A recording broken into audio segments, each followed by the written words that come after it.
अब हो रही है ना? हाँ जी। जी, अब हो रही है। अच्छी बात है, बता दें, नहीं तो आज तुम लोगों की चैट भी जानी थी सारी। एक दफ़ा पहले भी ऐसे ही हुआ था। तो हम ये डिटेल की बात कर रहे थे मॉड्यूल 1 की कि उसमें स्टेक होल्डर्स भी हमारे आएँगे। स्टेक होल्डर्स वो होते हैं जो हमारी ऑर्गनाइज़ेशन को या कंपनीज़ को हमारी ये गाइडेंस देते हैं कि अगर हम इस प्रोडक्ट में ये फोर्टिफिकेशन या इम्प्लीमेंटेशन करेंगे तो हमारा ये मसला सॉल्व हो सकता है। तो इसके अलावा इसमें नेशनल सर्वेस आ जाएगा कि जो हम क्वेश्चनेयर डेवलप करेंगे उसका हम सर्वे भी कंडक्ट करेंगे और देखेंगे इसमें कौन-कौन सी कम्युनिटी नेशनल सर्वे हम कंडक्ट करेंगे और देखेंगे इसमें कौन-कौन सी हमने जो टारगेट ग्रुप हमने ग्रुप को टारगेट किया है हमारे वो हम उसमें मतलब उसका हम देखेंगे रिज़ल्ट देखेंगे, उस सर्वे से हमने क्या रिज़ल्ट लिया है।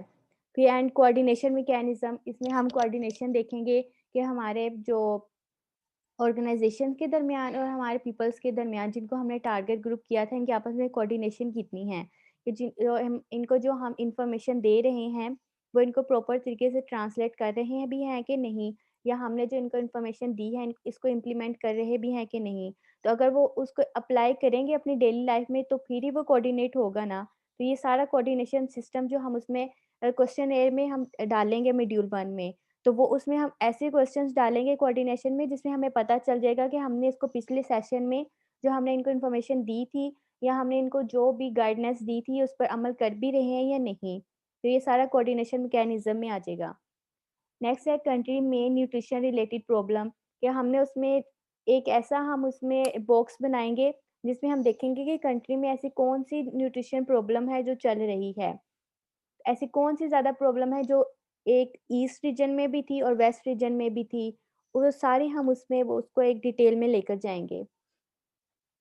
Other modules cover program implementation issue related to specific nutrition issue कि हमने फिर मॉड्यूल 1 पे हमने जो एक सर्वे किया था या हमने जो लोगों से जितने भी पीपल से हमने 100, 200 जितने भी हमने परफॉर्मा फिल करवाए थे, उसमें हमने देखना है कि एक ऐसी कौन-सी स्पेसिफिक न्यूट्रिशन इश्यू है जो आ रहा है, जिसको हम आगे ले जाकर उस क्वेश्चन 8 की बेस पर हम एक पॉलिसी कंडक्ट करेंगे। एक पॉलिसी बनाएँगे और फिर पॉलिसी बनाने के बाद जो एक लॉ बनेगा, उसकी फिर हम फोर्टिफिकेशन करेंगे। तो वो हम अपने एग्रीकल्चर सेक्टर को भी दे सकते हैं कि आपने जब यहाँ पे जो भी अ, फार्मिंग करनी है, उसमें आपने ये फोर्टिफिकेशन करनी है क्योंकि ये जो हमारे इरा है, ये जो रीजन है, इसमें ये प्रॉब्लम आ रही है।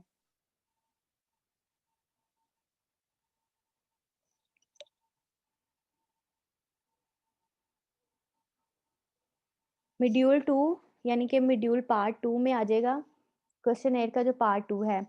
Focus on policies, strategies and intervention to address maternal, infant and young child under nutrition, existing breast feeding, complementary feeding practices. कि इसमें हमने देखना है कि जो हमने मॉड्यूल 1 में हमने जो पॉलिसीज़ बनाई थी, जो इंटरवेंशन की थी, और वो कितने हद तक उसको एड्रेस किया जा रहा है। या कितने उसको कंप्लीटली तौर पर हम देख रहे हैं कि इसको उस पर मतलब उसको इम्प्लीमेंट भी किया जा रहा है कि नहीं। वो maternal, infant and young child under nutrition आ जाएगा कि मैटरनल क्योंकि हमारी बहुत सारे डेफिशिएंसीज़ का शिकार हो जाती हैं और अंडर न्यूट्रिशन चाइल्ड भी। मोस्टली हमारे जो अंडर 5 ईयर जो हमारे चिल्ड्रन्स होते हैं, वो सही तरीके से स्कूल में वो रिस्पॉन्स नहीं कर पा रहे होते। वो उनकी वजह यही होती है वो अंडर नरिशमेंट का शिकार होते हैं। जैसे हमने ये कल भी देखा था चैलेंजेस में, अंडर नरिश में, कि हमारे जो हैं 868 मिलियन पीपल जो है वो अंडर नरिश्ड हैं।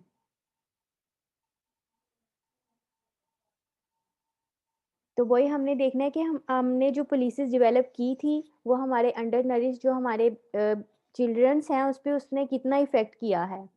कि एक्जिस्टिंग ब्रेस्ट फीडिंग कि हमने ये परफॉर्मा के ज़रिए जो हमने फ़ील करवाना है उस कम्युनिटी से, तो कितनी ऐसी हमारी मदर्स हैं जो इस पर फ़ोकस कर रही हैं। फिर कम्प्लीमेंट्री फीडिंग प्रैक्टिसेज़ तो कम्प्लीमेंट्री फीडिंग के मतलब आफ्टर 6 मंथ्स या 8 मंथ्स जब जो ब्रेस्ट फीड जो है वो नॉट सफिशिएंट नहीं होता हमारे बेबीज़ के लिए, तो कितने ऐसे जो हैं जो उन्होंने कम्प्लीमेंट्री फीडिंग सही तरीके से स्टार्ट की है। सही तरीके से स्टार्ट का मतलब है कि उनकी जो न्यूट्रिशनल नीड है हमारे बेबीज़ की, ब्रेस्ट फीड के अलावा वो उनको उसकी रिक्वायरमेंट को मीट कर भी रहे हैं या नहीं? ये हम सारा उसके क्वेश्चनेयर के जो परफॉर्मा होगा उसके ज़रिए देखेंगे। मॉड्यूल 3 में आ जाएगा cover regulatory and voluntary initiatives implementing the international code of marketing of breast feed substitutes and subsequent world health assembly resolution.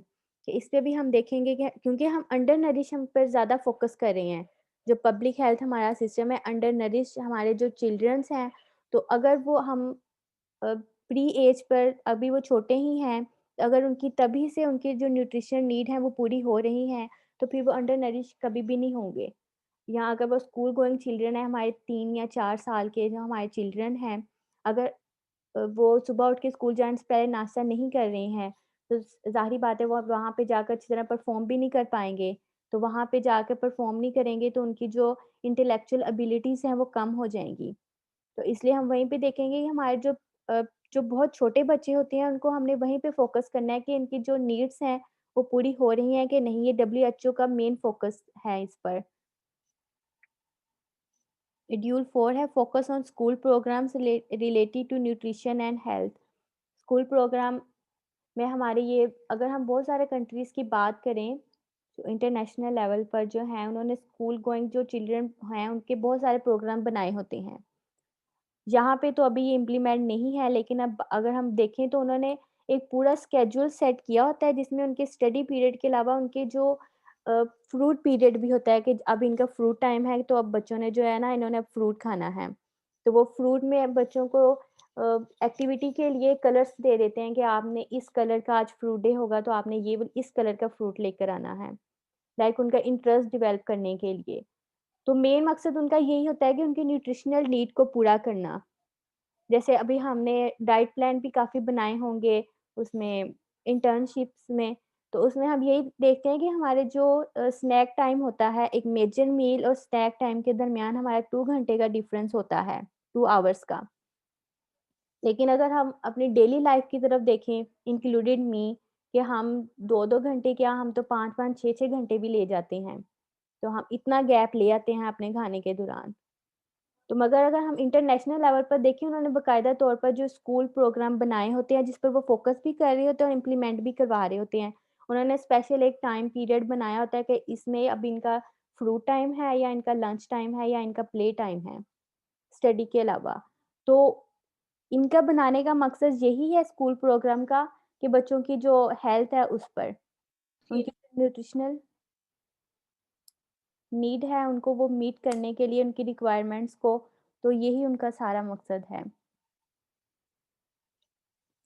Module 5 में आ जाएगा विटामिन एंड मिनरल न्यूट्रिशन की जौन-जौन सी डेफिशिएंसी थी। एक तो हम डेफिशिएंसी जो है जब हम ये परफॉर्मा फिल करवाएँगे, क्वेश्चनेयर जो हम डेवलप करेंगे, तो जो जिस-जिस कम्युनिटी में हम जाएँगे तो हमें पता चल जाएगा कि उनकी फिज़िकल देखकर लाइक उनकी हेयर ग्रोथ देखकर, उनकी आँखों की पेलनेस देखकर, नेल की पेलनेस देखकर, एक तो फिज़िकल हमें पता चलेगा कि इसमें डेफिशिएंसी है या नहीं किसी चीज़ की। तो मॉड्यूल 5 में जो हमने एक पूरा बॉक्सेस बनाना है, ये एक जो शीट होगी, ये पार्ट होगा मॉड्यूल 5 का, उस पे हमने विटामिन एंड मिनरल न्यूट्रिशन देखना है कि अगर इनमें डेफिशिएंसी है, तो वो कौन-सी डेफिशिएंसी है। तो उसपे हम मार्क कर लेंगे कि इसमें डेफिशिएंसी आ रही है या फिर हम उनके बायोलॉजिकल टेस्ट करवाएँगे, अगर उनकी फिज़िकल देखने में ठीक नहीं है तो। Implementation and policy basis of our supplementation and fortification programs के सप्लीमेंटेशन एंड फोर्टिफिकेशन बताएगा मुझे क्या है? Food fortification. Ma'am desirable food में किसी स्पेसिफिक न्यूट्रिएंट को ऐड कर दिया जाता है, जैसे कि हमारे पास आयोडाइज्ड नमक है। इसके अलावा घी के अंदर फोर्टिफिकेशन की जाती है विटामिन ई की, विटामिन ए की। मिल्क सब्सटेंस में की जाती है, जैसे नीडो है, इसके अंदर ऐड किया जाता है विटामिन डी, कैल्शियम। ये फोर्टिफिकेशन हो गई। और सप्लीमेंटेशन। मैम वो सिर्फ उन्हीं न्यूट्रिएंट्स के पिल टाइप के।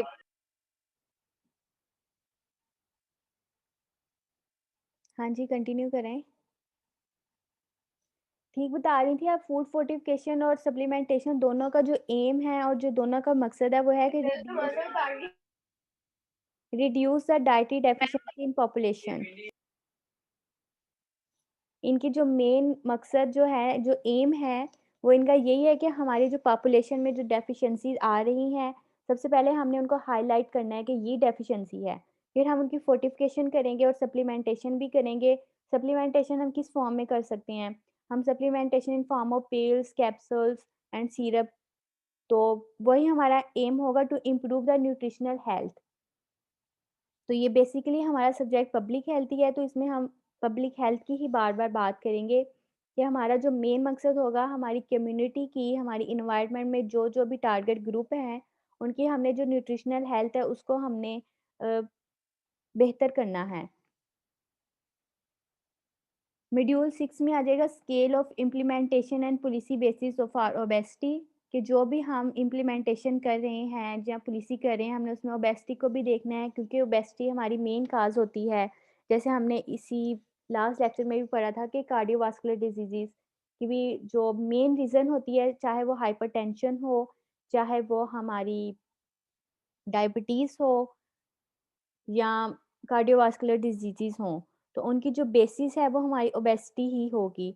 तो हमने एक फ़ोकस करना है उस पे कि ऐसी कौन-सी रीज़न्स हैं, चाहे वो उनकी फ़िज़िकल एक्टिविटी उनकी अच्छी नहीं है या उनका जो खाने की रूटीन ठीक नहीं है या उनके खाने के दरमियान गैप बहुत ज़्यादा है। अक्सर मतलब हमें देखने में ये आता है कि अगर या बहुत सारे हमसे मतलब एज़ अ न्यूट्रिशनिस्ट हमसे लोग पूछते हैं कि हम खाते तो हम बहुत थोड़ा हैं। लाइक हमने सुबह को हमने खाना खा लिया, फिर हमने सारा दिन नहीं खाया, फिर हमने रात को भी खा लिया। मतलब हमने सिर्फ़ सुबह को खाया और रात को खाया और हमने सिर्फ़ 1-1 रोटी खाई, इससे ज़्यादा नहीं खाई। तो हमारा जो वज़न है वो फिर भी बढ़ रहा है, तो क्या वजह है? मतलब वो अपनी तरफ से उनको ये होता है कि हमने बहुत कम खाया है, तो हमारा फिर भी वज़न क्यों गेन हो रहा है? हम दिन-ब-दिन हमारा जो वेट है वो गेन होता जा रहा है, मगर उनको ये पता नहीं होता कि हमारा जो गैप बीच में आ रहा है, ऐसा नहीं है कि हम बहुत ज़्यादा खाएँगे तो फिर हमारा वेट गेन हो जाएगा। नहीं, अगर हम प्रॉपर तरीके से नहीं खा रहे हैं, मतलब जब हम इतना ज़्यादा गैप बीच में ले आएँ, तो फिर जब हम खाने बैठेंगे तो हम बहुत ज़्यादा खा लेंगे अपनी लिमिट से ज़्यादा भी। तो इस वजह से फिर उनको एक ये काउंसलिंग की ज़रूरत होती है। तो जैसे हम क्वेश्चनेयर फिल करवाएँगे, तो साथ-साथ हम उनकी काउंसलिंग भी करते जाएँगे कि अगर आप ये कर रहे हैं कि हम अपना वज़न लूज़ करने के लिए हम कम खा रहे हैं या बहुत ज़्यादा गैप बीच में लेकर आ रहे हैं, तो ये हमारे इसके नेगेटिव इम्पैक्ट हो रहे हैं हमारी जो हेल्थ पे है। हम पॉज़िटिविटी की तरफ नहीं जा रहे हैं, तो हम साथ-साथ हमने उनको काउंसलिंग भी करते जाना है कि जो तो ये हमारा मेन पब्लिक हेल्थ का ये पॉइंट होगा कि हमने ओबेसिटी में देखना है कि उनकी ऐसी कौन-सी पॉलिसीज़ हैं, ऐसी कौन-सी रीज़न्स थी जो उनको ओबेसिटी की तरफ लेकर जा रही हैं। मैम ये जो इंटरमिटेंट फीडिंग करते हैं या फास्टिंग लेके आते हैं, तो वो भी आगे ओबेसिटी की तरफ जाता है? हाँ जी, बिल्कुल, क्योंकि वो उनका प्रॉपर तरीका तो नहीं है खाने का, अगर उन्होंने एक दिन इस तरह कर लिया है, तो वो हर रोज़ ऐसा नहीं करेंगे ना, कभी-कभी वो टाइम चेंज भी कर लेते नहीं, हैं। नहीं मैम, यही तो मैं बात कर रही हूँ कि अगर इंटरमिटेंट फास्टिंग की जाती है, फीड की जाता है, जिसमें हुँ, 12 से 15 घंटे का गैप लेके आते हैं और अगर वो इस पैटर्न को अपना रहे हैं for a hmm, longer period of time, तो फिर वो तो हेल्पफुल होगा उनके वेट लॉस के लिए। उसका बाकी हेल्थ पे नेगेटिव इम्पैक्ट आएगा। बिल्कुल आएगा। जब हम एक गैप लेकर आ रहे हैं, तो हमें वीकनेस की तरफ लेकर चला जाएगा। और हमारी जो न्यूट्रिशनल नीड है वो हम पूरा ही नहीं कर पाएँगे। अब हम एक वक़्त में कितना क खा सकते हैं? क्या हम एक वक़्त में अपनी सारी कैलोरीज़ पूरी कर सकते हैं? बिल्कुल भी नहीं। और मैम वैसे भी फास्टिंग पूरे ईयर में 1 मंथ का इसलिए ही रखा गया है कि इससे ज़्यादा जो है वो नुकसानदेह होगा। हाँ जी, फास्टिंग बिल्कुल। अगर इस तरह टोटली अपने टाइम को मैनेज कर लेंगे कि सुबह और रात को ही खाएँगे, वो फिर बॉडी जो है डैमेज की तरफ जाएगी, इससे ज़्यादा करेंगे तो। ये भी तो देखिए ना कि मतलब उसका एक टाइम पीरियड उन्होंने कर दिया है कि इतना हमने करना है, पूरे ईयर में। और अगर हम मील प्लान की बात करें फास्टिंग में, तो हमारी कोशिश होती है कि हमारे जो ग्रुप्स हैं, उसमें हम हर चीज़ ऐड करें।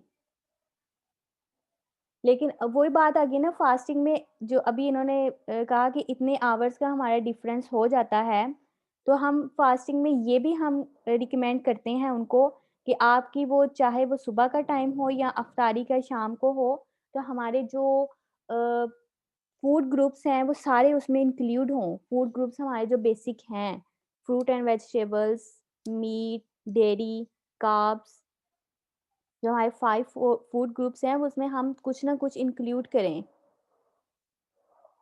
तो फिर ही हम अपनी न्यूट्रिशनल नीड को मीट कर सकेंगे ना। और आपने ये भी देखा होगा कि फास्टिंग में बहुत कम लोगों का जो वेट है वो लॉस होता है, बहुत कम। क्योंकि इतने मैम डिफ उसकी तो वजह ये होता है कि वो इफ्तारी में इतना इतना ज्यादा खा लेते हैं कि उनका कोई फर्क नहीं पड़ता। सहरी है तो 3 3 पराठे खा लेंगे, इफ्तारी है तो उसी तरह से ऑयली चीजें और ज्यादा से ज्यादा खाने की कोशिश करते हैं, क्योंकि अगले दिन सारा दिन भूखे रहना होता है। क्योंकि उनको नॉलेज नहीं है ना, वो सारा कार्ब्स की तरफ लेकर चले जाते हैं या ऑयल की ओहो, तरफ लेकर चले जाते 8% कंप्लीट हो गई थी हैं। तो ये। अगर हम उनको पूरे फूड लेवल है। जो हमारे हैं, और क्या। अगर हम उसके मुताबिक अगर हम करें तो हाँ, हम अभी 100 वाले भी आएंगे आपको, भी तो एक एक दो दो वाले आ रहे हैं ना। लेवल बढ़ेगा, म्यूट 100 वाले आएंगे। म्यूट कर लें। बहुत बड़े 1000 वाले भी आते हैं, बहुत बड़े बड़े मैंने आते तो हैं। नहीं। काइंडली जो जो ज्वाइन कर रहा होता है वो अपना मैंने यहाँ से म्यूट ऑल किया तो हुआ है।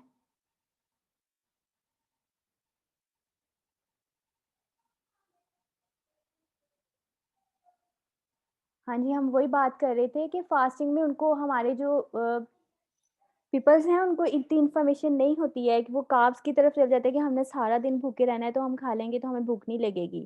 तो ऐसा नहीं होता, वो स्लगिश भी हो जाते हैं, टायर्ड भी रहते हैं और उनको वीकनेस भी होती है। लेकिन अगर हम फूड ग्रुप्स की बात करें जिसमें हमारे फ्रूट्स भी आ जाते हैं, डेयरी भी आ जाती है, हमारे कार्ब्स भी, मीट भी, प्रोटीन, जो भी अगर हम उस फूड ग्रुप्स के मुताबिक अगर हम लेकर चलें तो ना सिर्फ हम अपना वेट लॉस भी करेंगे और हम हेल्दी भी रहेंगे, फास्टिंग में भी। सही है मैम। ठीक है? नेक्स्ट है मॉड्यूल 6 में ही diet related non communicable diseases के हमारे हमने ये भी देखना है कि इनमें इस ग्रुप में या इस रीजन में, इस कम्युनिटी में कौन सी ऐसी नॉन कम्युनिकेबल डिजीजेस हैं जो हैं। मतलब नॉन कम्युनिकेबल डिजीजेस हमें पता है कि जो पर्सन टू पर्सन नहीं पास होती, ये दूसरी होती हैं, लाइक इसमें स्ट्रोक है, कैंसर है, डायबिटीज़ है, ओस्टियोपोरोसिस है, अल्जाइमर है।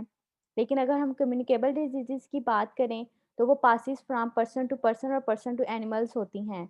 लाइक जैसे इन्फेक्शियस डिजीजेस हैं हमारे pathogens included bacteria, virus, fungi, और जैसे आजकल कोविड-19 है। मतलब ये जो पासिस होती हैं पर्सन टू पर्सन आ जाएँगी, लेकिन नॉन कम्युनिकेबल डिजीजेस में वो सारी आ जाएँगी, जिसमें कैंसर, स्ट्रोक वगैरह है। इसको भी हम देखेंगे कि ऐसी कौन-सी, या इसमें हम ये भी देखेंगे कि हमारे हिस्ट्री में कौन-कौन सी डिजीजेस हैं। हमारी जेनेटिकली कौन-सी हमें आ रही है। अगर हमारे एंसेस्टर्स में हमारी डायबिटीज़ है या कैंसर है, वो हमारी नेक्स्ट जनरेशन में आ रही है या नहीं। ये सारा हम अपने उस परफॉर्मा में मैम ये जो देखेंगे। कम्युनिकेबल डिजीज होती है ये भी जेनेटिक्स पे इफेक्ट करती है? नहीं, ये नहीं करती। ये इसमें तो वो आ जाएँगी ना, जैसे हमें इन्फ्लुएंज़ा हो जाता है या कोई भी, मतलब जो पर्सन टू पर्सन हमारे पास होती है। मैम उसका हेपेटाइटिस कम्युनिकेबल भी है और नॉन कम्युनिकेबल भी है, हेपेटाइटिस की भी आगे लेकिन इसका रोल हमारे जेनेटिक्स पे भी होता है। बहुत सारे टाइप्स हैं ना, वो हेपेटाइटिस ए है, बी है या सी है। उसकी ये टाइप्स में फिर चले जाएँगे हम लोग, कि हमारे जो जेनेटिकली हमारे कौन-सा हेपेटाइटिस था, ए, बी या सी जो भी था। सही है। रेलेवेंट ट्रेड रिलेटेड स्ट्रैटेजीज़ के हमने जो ट्रेड रिलेटेड स्ट्रैटेजीज़ जो हैं, जो हमारे ट्रेड है, हमारे जो कंट्रीज़ के दरमियान जो हम ट्रेड करते हैं इंटरनेशनल लेवल पर, उसकी क्या स्ट्रैटेजीज़ हैं। जो हमारी अगर एक कंट्री में एक चीज़ जो है वो नहीं हमें मिल रही आसानी से, तो हमें वो फिर दूसरे कंट्री से लेनी पड़ेगी। तो इसको हमने सॉल्व करने के लिए कौन-सी स्ट्रैटेजीज़ हमने जो अप्लाई करनी है। मॉड्यूल 7 में आ जाएगा food security and agriculture strategies, कि हमारी जो इम्प्लीमेंट इंटेंसिव फार्मिंग, कि हमें जो फार्मिंग है उसको हमने बेहतर करना है, या अगर एक जो डेफ़िशिएंसी आ रही है तो हमने फिर एग्रीकल्चर हमने लेवल तक लेकर जानी है, कि हमने उसको कैसे उसमें वहीं पे फोर्टिफिकेशन करनी है चीज़ों की। हमारी जो भी कंपनीज़ हैं एग्रीकल्चर रिलेटेड फार्मिंग में जो भी है, तो उसमें हमने फूड सिक्योरिटी को भी लेकर आना है, तो ये हमारा सारा मॉड्यूल 7 में आएगा। उसके बाद ये क्वेश्चनियर जिसकी अभी हमने सारी बात की है कि उसको हमने 7 पार्ट्स में डिवाइड करना है। तो फिर ये क्वेश्चनियर उन 7 पार्ट्स को, उन 7 मॉड्यूल्स को हम एक कम्प्रिहेंसिव एंड कंसाइज एक परफॉर्मा बिल्ड करेंगे to capture all relevant information avoiding workload on member countries. कि हमने जो रिलेटिव इंफॉर्मेशन थी उसमें रेलिवेंट इंफॉर्मेशन जो थी, जो हमने अभी पीछे डिस्कस की है कि हमने उसमें कौन कौन सी चीज़ देखनी है, हमने कौन कौन से टारगेट ग्रुप को देखना है, वेस्टी को देखना है या ट्रेड को देखना है, एग्रीकल्चर को देखना है, फोर्टिफिकेशन को। तो उसको हमने एक कम्प्रिहेंसिव फॉर्म में लेकर आना है उन सारी इंफॉर्मेशन को। और हमने अवॉइड वर्कलोड ऑन मेंबर, इसका मतलब ये होगा कि हमने अगर तो एक सारी चीज़ जो ऐसे बिखरी हुई है तो उसका हम पे लोड ही होगा, लेकिन अगर अगर हम उसको एक फॉर्म में लेकर आएंगे, उसको हमने उसको डिवाइड कर दिया है जैसे 7 मॉड्यूल्स में। जैसे हमने पहले एक मॉड्यूल 1 पे हमने काम कर लिया, फिर मॉड्यूल 2 पर, इस तरह भी हम पे वर्कलोड भी नहीं होगा और हम जो एक पूरी कम्युनिटी को अच्छी तरीके से कवर भी कर पाएंगे। फिर इसके रिस्पोंडेंट में आ जाएगा invited to provide additional information at the end of each module. कि अगर हम एक मॉड्यूल 7 की बात कर रहे हैं जैसा कि जिसमें food security and agriculture strategies थी, तो उसमें कुछ हमने जो पॉइंट्स हमने उसमें बिल्ड किए हुए हैं, लेकिन उसके अलावा भी हमें बहुत सारी इंफॉर्मेशन आ रही है, तो हमने उसको उसके एंड पे हमने वो सारी इंफॉर्मेशन जो है हमने वो नोट कर लेनी है। फिर नेक्स्ट हमने क्या करना है, translate into Arabic, French, Spanish and Russian. क्योंकि ये हम WHO ग्लोबली बात कर रहे हैं, तो हमने इसको इंग्लिश और दूसरी चीज़ों के अलावा हमने इसको किसी और भी लैंग्वेजेस में हमने इसको ट्रांसलेट करना है। जैसे हमने इसको अरेबिक में जो भी हमारे कंट्रीज में आ जाएंगे, फ्रेंच में, स्पेनिश में, रशियन में। यहाँ पे हमने सिर्फ 3-4 लैंग्वेजेस का जिक्र किया है, लेकिन हमने इसको वास्ट करना है कि जिस कंट्री में हमने इसको अप्लाई करने चाह रहे हैं, तो उसमें अगर इंग्लिश के अलावा कोई और भी है तो हमने उसको ट्रांसलेट करना है, ताकि वहाँ के जो मेंबर्स हैं, वहाँ की जो कम्युनिटीज़ हैं, उससे मतलब उसके उनके लिए सारा फ्रूटफुल हो सके। फिर pilot tested in selected countries before finalisation. कि हमने बिफोर फाइनलाइजेशन हमने देखना है कि इसमें कौन सी मतलब कौन कौन से कंट्री को हमने सेलेक्ट किया है कि ऐसे कौन कौन से कंट्रीज है जिसमें ये डेफिशिएंसी थी और जिसमें इस क्वेश्चन की हमें ज़रूरत है। मतलब क्वेश्चन की हमें तभी ज़रूरत आएगी ना जब हमें पता नहीं चल रहा कि ऐसी कौन सी डिजीज़ हैं या ऐसी कौन सी डेफिशिएंसी हैं जहाँ ये टारगेट ग्रुप जो है हमारा ज़्यादा इफ़ेक्ट है। तो हम पहले वो हाइलाइटेड करेंगे, फिर हम उस वहाँ पे क्वेश्चन जो हम भेजेंगे फिलअप करने के लिए। कि disseminated WHO regional and country office countries asked to select a responsible national focal point ensure completion। कि जिस जिस कंट्री में हमने वो अप्लाई करना है, एट द एंड हमने वहाँ पे इंश्योर भी करना है कि जो हमने वहाँ पे भेजा था क्वेश्चन वो कंप्लीट हुआ भी है कि नहीं।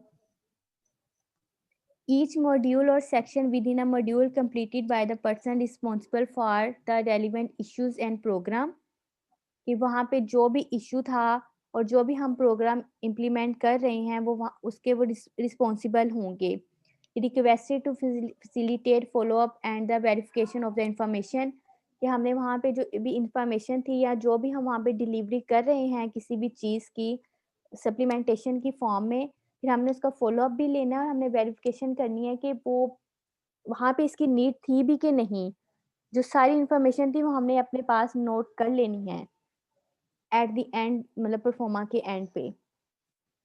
फिर जो हमें डाटा मिलेगा क्वेश्चनियर से, जैसे हमने पहले भी किया था कि जो भी हम एक कैंपेन चलाते हैं, एट द एंड हमने ऐसा तो नहीं करना ना कि हमने परफॉर्म में लेकर रख लेनी है, हमने उसको एक डाटा फार्म में लेकर आना है। तो डाटा फार्म में लाने के लिए, उसको एनालाइज करने के लिए हमें एक स्टैट की ज़रूरत होगी।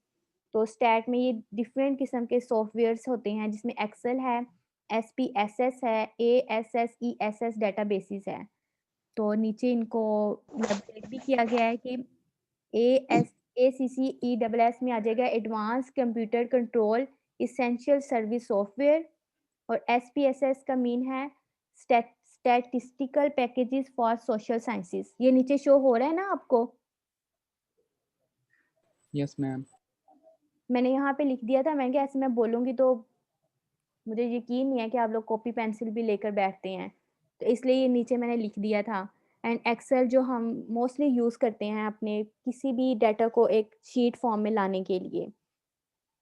तो यहाँ पे इसका इसलिए यहाँ पे लिखा गया है कि जो भी हमने क्वेश्चनेयर फिल करवाना है, वो 100, 200, 1000 जितने भी पीपल से करवाया था, उसको फिर हमने डाटा फॉर्म में लेकर आना है, उसको सारी फिगर्स को। तो उसके लिए हम ये सॉफ्टवेयर यूज़ करेंगे। फिर डाटा ऑब्टेन इनकॉर्पोरेशन इन जीना, जिसमें global database on the implementation of nutrition action. ये क्योंकि हम ग्लोबली बात कर रहे हैं WHO की, ऑफिशियली लॉन्च्ड इन नवंबर 2012। ये जो डाटा ऑब्टेन करने के लिए हमने जो ये किया था, global database on the implementation of nutrition action, ये कब डेवलप हुआ था? ये 2012 में नवंबर में ऑफिशियली ये लॉन्च कर दिया गया था WHO की तरफ से कि ये सारा क्वेश्चन एयर है, जिसमें ये सॉफ्टवेयर लगेगा और इसमें ये स्ट्रेटजीज होंगी और इन इश्यूज को सॉल्व करने के लिए यूज़ किया जा सकता है। नेक्स्ट पढ़ें। जी पढ़ लेते हैं। आगे है रिस्पोंडेंट, कि इनके रिस्पॉन्स क्या है। जो क्वेश्चन एयर हम मतलब सारे लेक्चर में हम ये क्वेश्चन एयर और मॉड्यूल्स की बात कर रहे हैं, तो फिर ये 2012 में लॉन्च हुआ था ना, फिर हमने इनको इम्प्लीमेंट भी किया है, तो फिर उसके बाद रिस्पॉन्स क्या आया है? Total of 123 countries responded to one और मोर मॉड्यूल्स। ये 123 कंट्रीज जो थी, उन्होंने इसमें पार्टिसिपेट किया था। जो मॉड्यूल्स हैं, जो उन्होंने हमने उसको पार्ट्स में डिवाइड किया था, उसमें 123 कंट्रीज ने, उसमें 1 और 2 मॉड्यूल्स ने रिस्पॉन्स किया था। उसमें हमारे जो मेंबर स्टेट थे WHO के, वो 119 थे और 4 टेरिटरीज थी। और 7 मॉड्यूल्स को हमारे कितने कंट्रीज ने रिस्पॉन्ड किया था? वो 54 कंट्रीज ने रिस्पॉन्स किया था, जिसमें 190 मतलब 62% of the 193 WHO member state and 16 respondent थे। और रिस्पोंडेंट रेट जो ओवरऑल कंट्रीज में कैसा रहा था? सबसे हाई जो था वो यूरोपियन रीजन में था, 83%।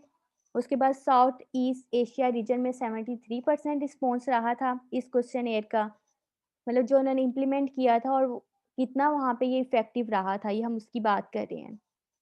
एंड अफ्रीका में 48% रहा था, अमेरिका में 60%। ये फिगर्स याद करने की ज़रूरत नहीं है आप सबको। ईस्टर्न मेडिटेरियन रीजन में 38% रहा था, वेस्टर्न पैसिफिक रीजन में 59% रहा था। Cover more than 81% of the world population, की इसने पूरी दुनिया की 81% पॉपुलेशन को इसने कवर किया था इस क्वेश्चन एयर को जो हमने डेवलप किया था। Responses of territories were treated as country responses, के हर कंट्री ने उसको अपने तरीके से उसको ट्रीट किया था। The respondents were affiliated with the government in 80 to 100% of cases, कि वहाँ पे इतने केसेस जो थे वो एफिलिएटेड हुए थे। मॉड्यूल 1 एंड 6 की बात करें तो European region WHO recent survey on the nutrition, obesity and physical activity, module 1 to 6 को यूरोपियन रीजन ने अप्लाई किया था, जिसमें उन्होंने सर्वे में क्या क्या चीज़ कवर की थी? उसने न्यूट्रिशन को कवर किया था, ओबेसिटी को और फिजिकल एक्टिविटी को। Other respondent include UN agencies, जिसमें WHO, यूनिसेफ और WFP, ये सारी एजेंसी जो थी इन्होंने अदर रिस्पोंडेंट किया था। मतलब यूरोपियन रीजन ने तो 1 to 6 मॉड्यूल्स को कवर किया था, लेकिन जो UN एजेंसीज हैं WHO, उन्होंने 7 मॉड्यूल्स को कवर किया था। यहीं तक रखते हैं। कोई क्वेश्चन आज? ठीक है मैम।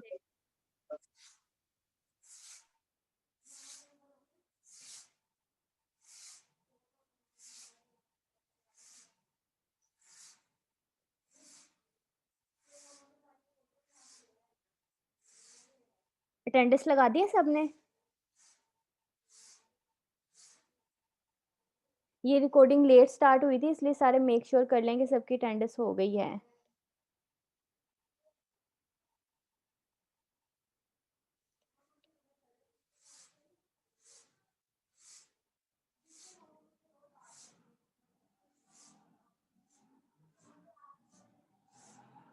चलें फिर मैं क्लास यहीं पे एंड कर रही हूँ। अटेंडेंस लग रही है अभी। मैम ये कुछ की रिपीट पे भी लग रही है। अच्छा, लगा लें, सारे लगा लें। इंशाल्लाह फिर नेक्स्ट ट्यूसडे को क्लास होगी। ओके मैम, अल्लाह हाफिज। अल्लाह हाफिज़।